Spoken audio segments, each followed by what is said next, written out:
Guruji. Prabhuji, you are recording or I am recording? Okay, I think it's recording on my system, so no worries. Yeah, you are recording, Prabhu. Oh, okay, Prabhuji. Okay, thanks. So now let me just share the shloka again.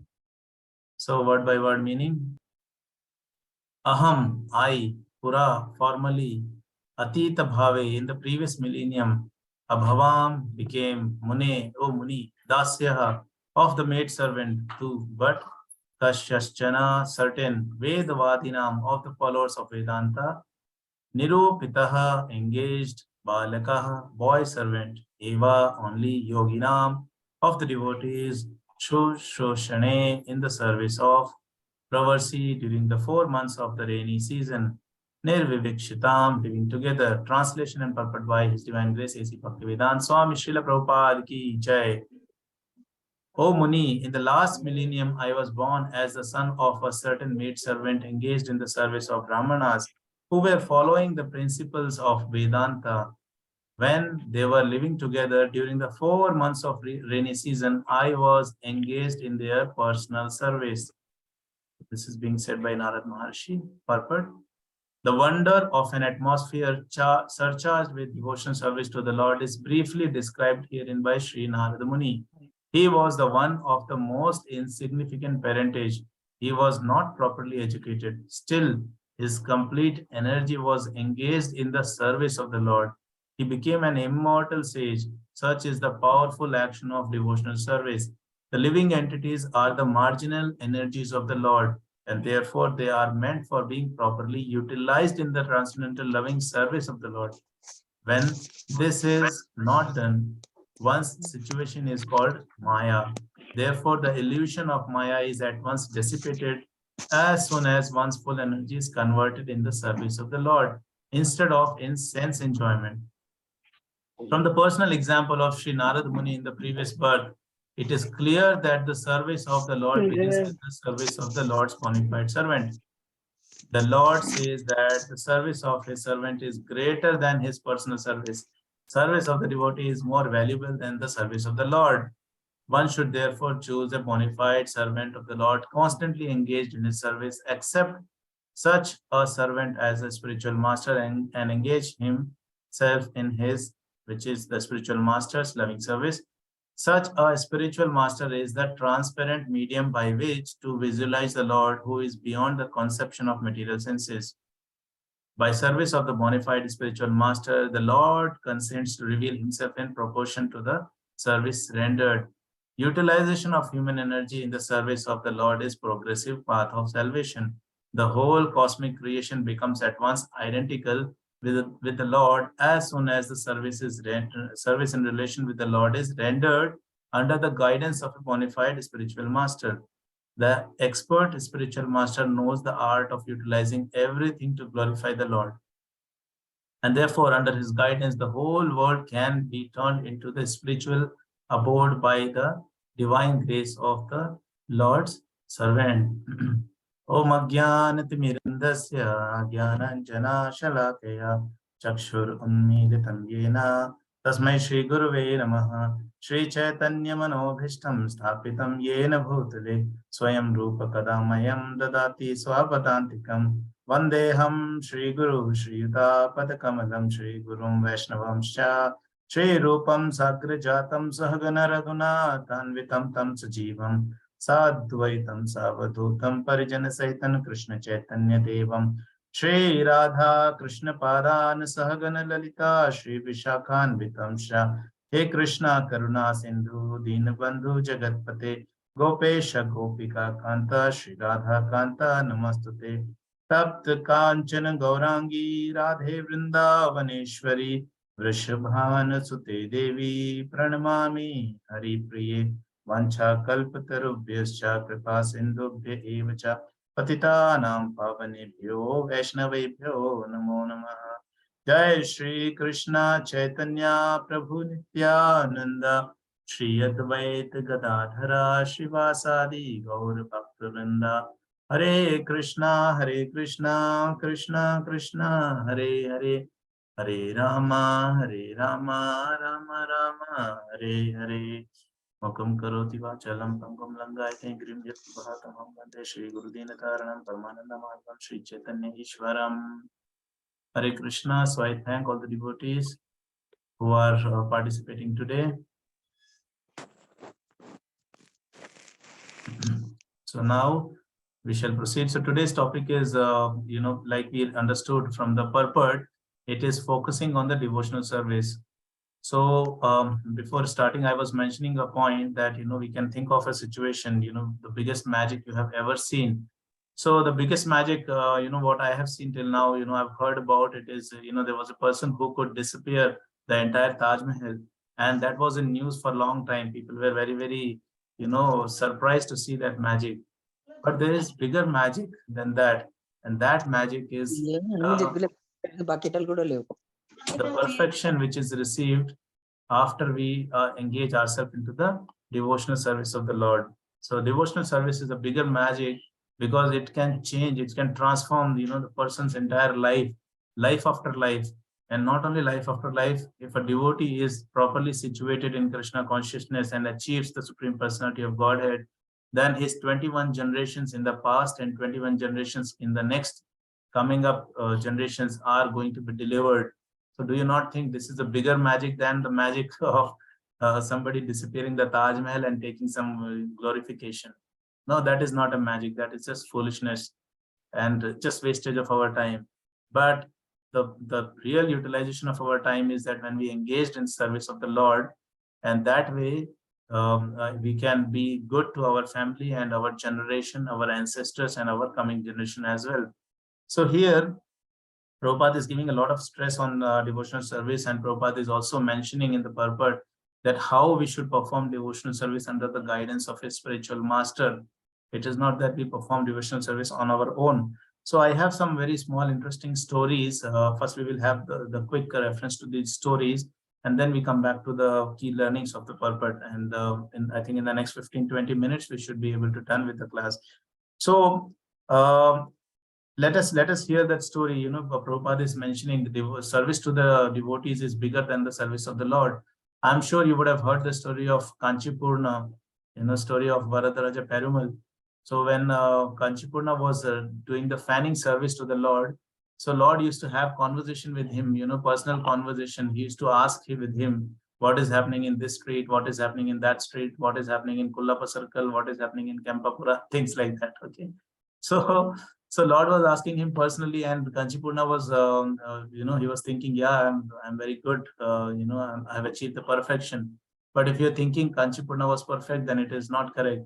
Because we hear that, Kanchipurna inquires from the Lord. There's a big pastime, but yeah, I will shorten that. So he inquires the Lord that, Lord, when is the day when I'm going to come to you, I get delivered. So first, Kanchipurna asks about various people, and the Lord is responding that he will come back in next life. Then another person will come back in after 5 lives. Another person will come back in 10 lives. So Kanchipurna is curiously asking that, my dear Lord, when I'm going to come back to you? And he was thinking, expecting the answer that Lord will say, oh, you are already delivered, don't worry. But Lord, he says that you will never come back to me. You will never get delivered. So Kanchipurna almost got a heart attack. He thought, okay, I'm doing this fanning service of the Lord, and how is that, I will never get delivered? Then Lord says, because you are serving me, you have never served my devotees. So how is that possible that you get delivered? And that is what Prabhupada is mentioning here. The service of the Lord is bigger than, service of the devotees is bigger than the service of the Lord. So immediately Kanchipurna just keeps that fan there. He says, Lord, this is your fan. And he runs away from there. And Lord is calling him, Kanchipurna, come back, come back. And Kanchipurna never returns. He just goes back because he wants to serve the Vaishnavas. Okay. Yes. Then later on, when Kanchipurna has served the Vaishnavas nicely for a good 1 year period, and then when he's returned, so Lord is looking for him. Actually, he is so much pleased with Kanchipurna that he was serving my Vaishnavas. There is another reference I can give. Prabhupada was mentioning in one of the lecture that Lord does not enjoy the ghee which we offer in the fire sacrifice. He says, I would rather enjoy the ghee which you offer to the Vaishnavas when you invite them in your house and feed the Vaishnavas, and then you offer them with a lot of foodstuffs, ghee. So that ghee is, I accept that ghee better than the ghee which goes in the fire, and people say I'm performing a big yagna sacrifice. No, Lord enjoys when we are serving the devotees. So this is one very big secret in progressing in Krishna consciousness. Whatever happens, irrespective of whatever the things are, we must genuinely love and care the Vaishnavas, whatever it is. Even if we are not able to do, our services properly, but if one service is done properly, which is loving and caring the Vaishnavas sincerely from your heart, praying for everybody, and understanding that, Lord loves the devotee who loves the Vaishnavas, giving up our own desires, our own ego, our own clashes. If we start loving the Vaishnavas, from our heart, and even if we are not perfect in our, various services or various things like chanting also, but if we are serving and loving the Vaishnavas sincerely, then Lord is going to favor us, irrespective of the situation. So that was Kanchipurna's story. There is another story of Hanumanji when Arjuna was in doubt and Krishna was speaking Bhagavad Gita for 45 minutes of that point of time. Hanumanji was having a lot of patience. So that is what happens. The devotee should have a lot of patience when they are engaged in the devotion service. They shouldn't think that, okay, he's not doing properly, let me jump and do it. We should give a chance to others to learn, to grow, to pick up the services. Otherwise, when will they learn? Many times it happens that we just pick up and we say, oh, you leave it, you can't do it, I will do it. So see, Hanumanji was on the flag of Arjuna, and he was very keenly, patiently listening to the conversation between Arjuna and Krishna. And he must be thinking, oh, Arjuna is having so many doubts to fight this battle. Krishna has done everything. So he could have just jumped out of the flag and he would have told, my dear Krishna, you knew, right? When you came as Lord Ram, that point of time, it was very easy for me to destroy your enemies. So this Kurukshetra battle is nothing. I can finish them in 2 seconds. Just give me order. You don't have to explain Bhagavad Gita to Arjuna. But Hanumanji did not do that. He was patiently hearing and he was waiting, and he waited and waited and waited, and he gave the opportunity to Arjuna, and he became happy when Arjuna was glorified by the Lord. So that is another quality of a devotee. He doesn't become envious when another devotee is glorified. He becomes very happy that, okay, this devotee is glorified, so I am so happy because he is a Vaishnava. So that is Hanumanji's story. We have heard Kanchipurna, Hanumanji's story. Another story is Jaya Vijay story. So Jaya Vijay, we all know that their role is they are the gatekeepers of Vaikuntha. So do you think then anybody requires gatekeepers for Vaikuntha? Is it possible that anybody and every Tom, Dick and Harry, they can enter the Vaikuntha? It is not possible to enter Vaikuntha by the will, without the will of the Lord. Nobody can enter. Even the great sages cannot enter the Vaikuntha without the will of the Lord.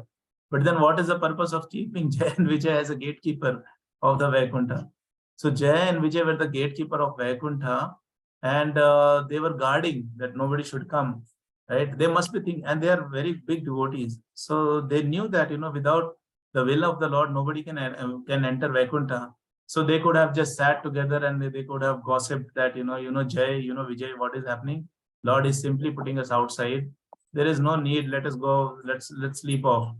So no, they were not doing that. They were doing their duty properly, even though it was not required. But yes, when the Lord is engaged them in the service, so they were happily engaged. They continued their service without any hassle. And see, because of their service, they had to take 3 birds as demons. So after that, if some devotee, if they get something like this after doing service, once during the book distribution, we got some scoldings. So after scoldings, people can run away. Oh, you know what, when we go for service, this can happen, that can happen. I will not go for service. No, the devotees do not do that. Devotees go for the book distribution again for more energy, with more energy. So that is the example of Jaya Vijay, that, even though if it is required or not required, if we are engaged in the service, we should happily do it without putting our crooked mind into the service, thinking that it is not required. I think I don't need to be here. When our seniors, our acharyas, our guru has given us certain instructions, so we should abide by that, because Lord is going to be pleased by that activity and guru is going to be pleased. So that is the story of Jaya Vijay. One last story of Sugriva. So we all know that how nicely Sugriva and his entire army served Lord Sri Ram. So when Vibhishan, he comes to he comes to take shelter of Lord Sri Ram. So that point of time, Sugriva is not able to believe Vibhishana, and then he's telling again and again to to Lord Sri Ram that we cannot trust Sugriva.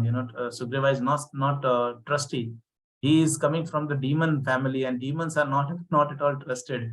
But that point of time, Lord Sri Ram, he says one thing. First he says, no, Sugriva, it's okay. I understand, I can manage. Then Sugriva at one point of time, he says, no, Lord, you do not understand. so at that point of time, Lord Sri Ram, he gives, one very angry look towards Sugriva, and he says, do you think I don't understand? If I want, I can finish this entire demon from this entire three world, all these demons, everything, just by, tip of my nail. It doesn't take me more than a second. And do you think I do not know this?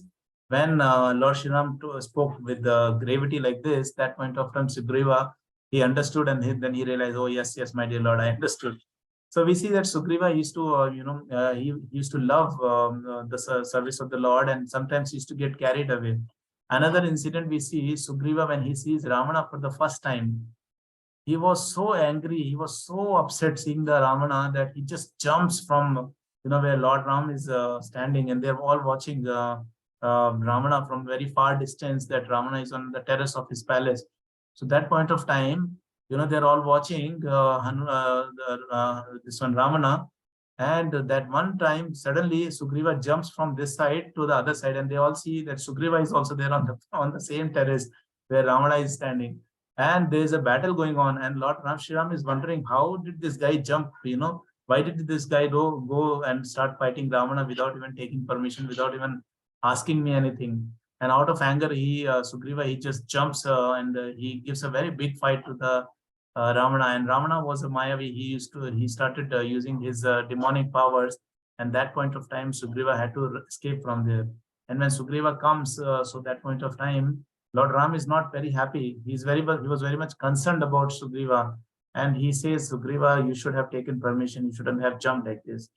So this is another learning, that when we are in the service, we should take guidance.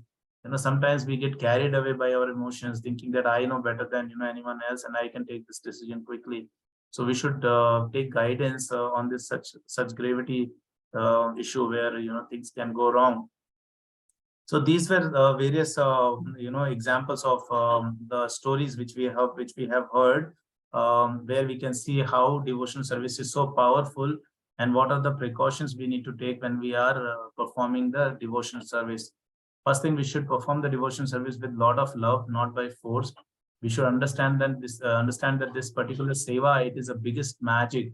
It can transform my entire family, my entire generation, and the generation which has already lost. So this seva is that, it is not that this seva is anything less than what people used to engage themselves in the time when the Lord was there. This service provides equal benefits, and we see the examples of great sannyasis. Today, in the Narasimha Kirtan, we could see that, there were more than, I think, 10 sannyasis taking darshan of Lord Narasimha Dev. So if they have performed service, only then they could have, reached that position. So that service is still working. It is not that seva worked in the time of the Lord and it doesn't work now. It is still working, and people are benefiting out of it. It is a question now to ask ourselves that, am I benefiting from the services which are provided to us, the opportunities which are provided to me?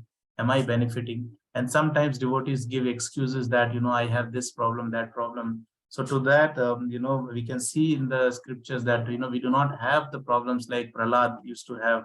We are not fried in the, in the bigger kadhai, that if you're taking the name of the Lord, I'm going to fry you. We are not getting that. We are not having the troubles like Dhruva. Even he was 5 years old and he had to go to the forest and perform tapasya.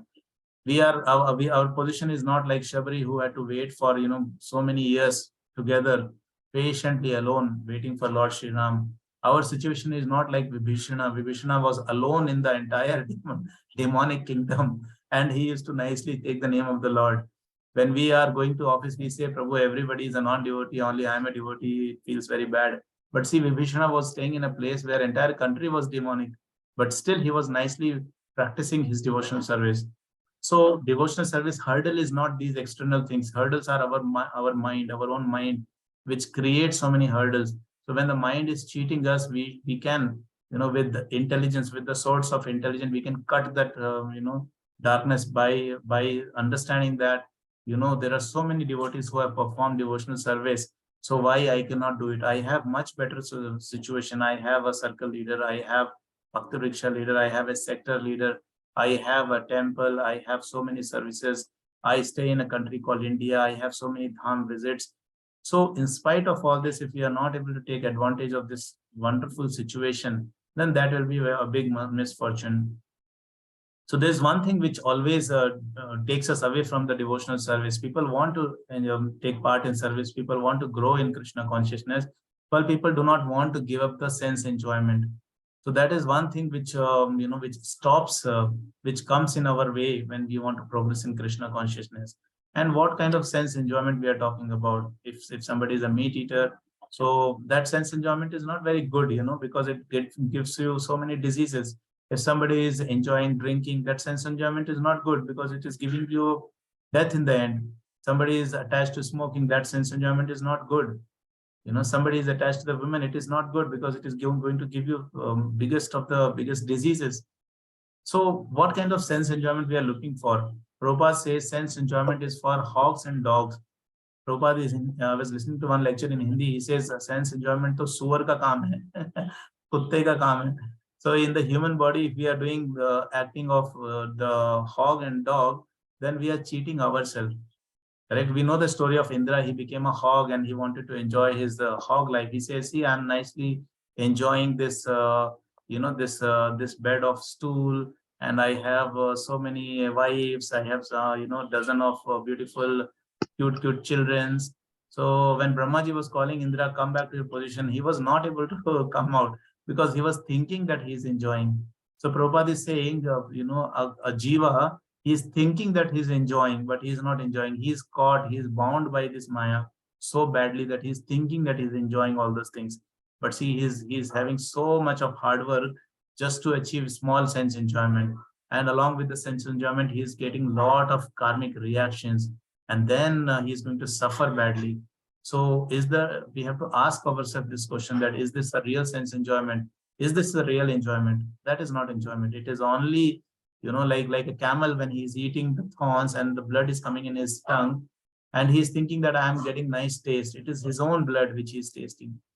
So if you are not able to give up these sense enjoyment, one thing you can do, nicely focus on, hearing the glories of the Lord and do the chanting properly. So when we are doing these two things properly in the association of the Vaishnavas, then automatically we are not going to have this desire of sense enjoyment. So with this, I will give a pause for today's topic. If there is any questions, please feel free to ask. If there is any comments, please feel free to add. And if I have committed any mistakes, so please feel free to forgive me as well. Hare Krishna. Srila Prabhupada ki jai, Patita Pavan Guru Maharaj ki jai. Hare Krishna, Prabhuji. I'll just stop recording.